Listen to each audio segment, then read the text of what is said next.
What is up, everybody? It is your boy, Dyzek of the Dead, and we're back with another video. Weird spot to be doing a video, but this is how we're going to be doing it, at least for right here. And I wanted to talk about something that I wouldn't talk about on this channel, but it's something that I thought would be appropriate.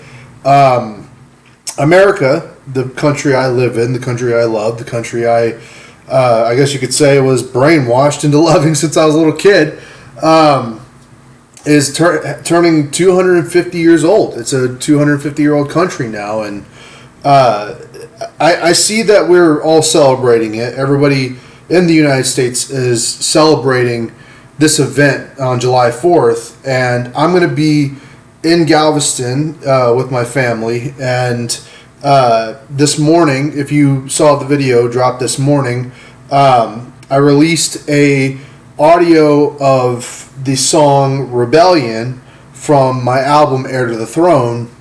It's the first song on the album, and it's sort of like a leftover of Culture War a little bit, and you could say it's politically driven, but I thought I would come on here and do like a kind of a brief talk over this and talk about America 250, because that is a milestone that cannot be ignored. And I think that it's important that we take a moment to step back and really think about this, because when you look at history of countries and empires and how long a lot of these powerful states sort of survive in the world, not all of them last, right? The Roman Empire fell.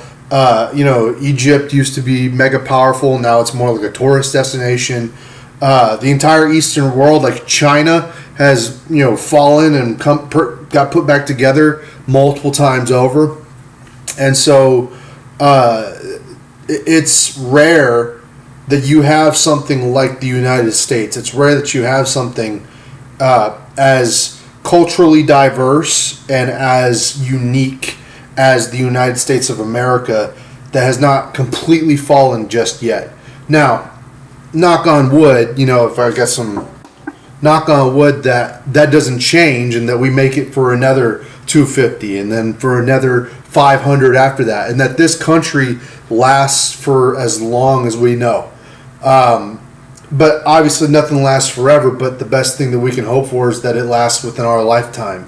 I'm not going to get on here and tell you what is ruining our country or what is good for our country or whatever. The beautiful thing about the United States of America is that here you are free, regardless of what you think, regardless of where you are on the spectrum of politics or how you feel the United States government is treating you. I certainly have my gripes, and I know a lot of people do, but the truth is that if we were really as bad as some of these other countries, whether it's Russia or the Middle East or China or even Europe, if we were living in these fascist dystopias and these dictatorships, people would not be able to have the free opinions that they have of the United States. And we're seeing that as people come over here from Europe and from Africa and wherever, come to the United States, and they're like, wow, this place is actually really great. Everything that we've been told about the United States and our own countries has been a lie. And people are seeing that. After the FIFA World Cup invited these people over, they're starting to be like, oh, the food is better. There's more spices in our food over here. The stores are bigger. There's, it's not some fascist dystopia over here. You actually live in a free world, right?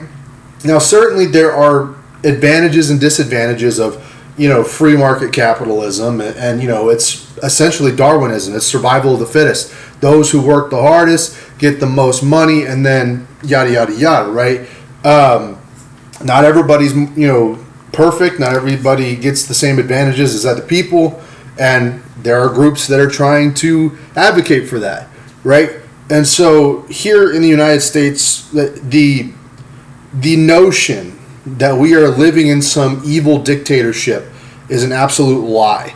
And on top of that, there's people who are willing to say things like that to push their own agendas. It's never about, trying to overthrow, fascism or dictatorship. It's so that they could replace the leader that is currently there with their own leader, their own dictator, and they will go through any steps possible to essentially make that an idea and a reality. And so I know I sound ignorant, and I know I sound optimistic. Believe me, I've been completely black-pilled on politics, so I try not to talk about it on this channel. And of all the problems that I believe that are wrong with this country, including the lobbying and the lies, essentially, that have turned politics into a weapon, has turned neighbors against each other, I appreciate that there are still people out there that believe in the country of the United States of America, and I have hope that we're all going to be okay at the end. Regardless of how we disagree and how violent we're going to get against each other, I think regardless, we will find a way to come together, and we will find a way to enjoy ourselves and live amongst each other, because it is sort of like the great experiment. Now, that's me being optimistic, by the way. I just want to make that clear. That's me being nice and optimistic about how I feel about the current state of the United States. And it's only fitting that I do that in the tone that I'm doing it.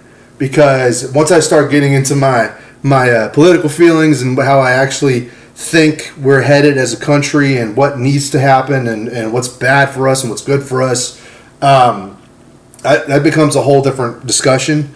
But here, I just wanted to say that I'm thankful that I live in the greatest country in the world. My grandfather on my dad's side and my grandfather on my mom's side both served this country.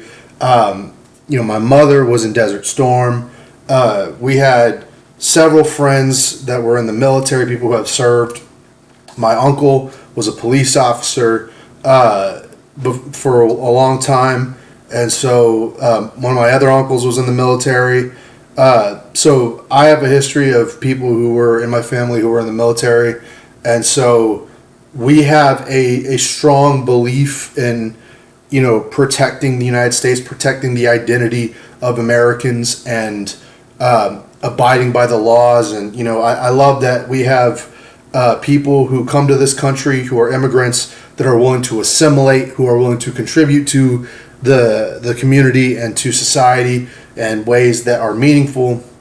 And so whenever I make songs like Rebellion, or I have my album covers, like on the cover for Rebellion for the video and for the cover of Culture War, I get a lot of hate because of the cover of Culture War shows the American flag burning. And people always mistake that for me basically saying that they say that the flag's burning, which, by the way, I use an AI image to generate that. So I never burned an actual flag. I know I'd go to jail for that, and I would never want to burn the American flag because I think that's wrong. I love this country, and I would never do that. I would never burn the flag to prove a point.